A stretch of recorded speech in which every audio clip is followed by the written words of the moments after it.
कोकणाला अवकाळी पावसाचा तडाखा बसलाय। सिंधुदुर्गच्या दोडामार्ग तालुक्यातील तिरारी खोऱ्यात काल वादळी वाऱ्यासह गारपीट झाली आहे। ग्रामीण भाग असलेल्या घोडके गावाला चक्रीवादळाचा सर्वाधिक जास्त फटका बसलाय। तर या गावात केळीच्या बागाही भुईसपाट झाल्या आहेत आणि त्यावेळची ही संपूर्ण दृश्य सध्या आपण साम टीव्हीवरती पाहतोय। एक्सक्लुसिव्ह दृश्य तुम्ही साम टीव्हीवरती पाहताय।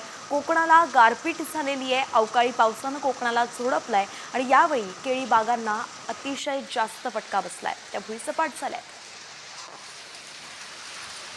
कोकणात आता हा जो अवकाळी पाऊस आलाय त्यामुळे बळीराजा पुन्हा एकदा संकटात सापडलेला आहे आणि अशातच ग्रामीण भागात असलेल्या घोडके या गावाला चक्रीवादळाचा सगळ्यात जास्त फटका बसल्याचं कळतंय। इथल्या केळीच्या बागा अगदी भुईसपाट झाल्यात। गारा किती मोठ्या होत्या त्याची दृश्य सुद्धा साम टीव्हीवरती सध्या आपण पाहतोय आणि एका दृश्यात आपण पाहतोय की केळी बागांना किती मोठ्या प्रमाणात या ठिकाणी फटका बसलेला आहे। सिंधुदुर्गच्या दोडामार्ग तालुक्यातील तिलारी खोऱ्यात काल वादळी वाऱ्यासह गारपीट झाली।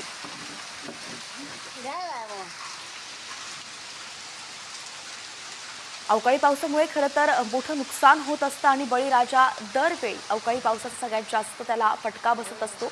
असंच काहीसं कोकणात झालेलं आहे। पावसाचा सीझन निघून गेलाय तरी सुद्धा अवकाळी पाऊस आलाय, गारपीट झाली आणि त्यामुळे आता कोकणाला याचा तडाखा बसलाय।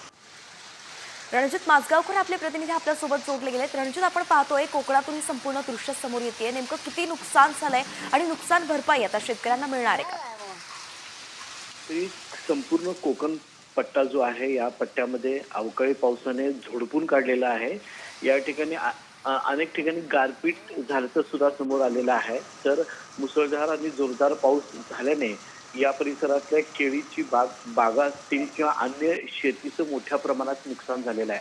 अचानक आलेल्या पावसामुळे शेतीचं आणि फळबागाचं नुकसान झाल्यामुळे शेतकरी हवालदिल झालाय आणि राज्य शासनानं आता याच्यावर मदत करावी, नुकसान भरपाई करावी अशी मागणी कोकणातल्या शेतकऱ्यांकडून होतीये।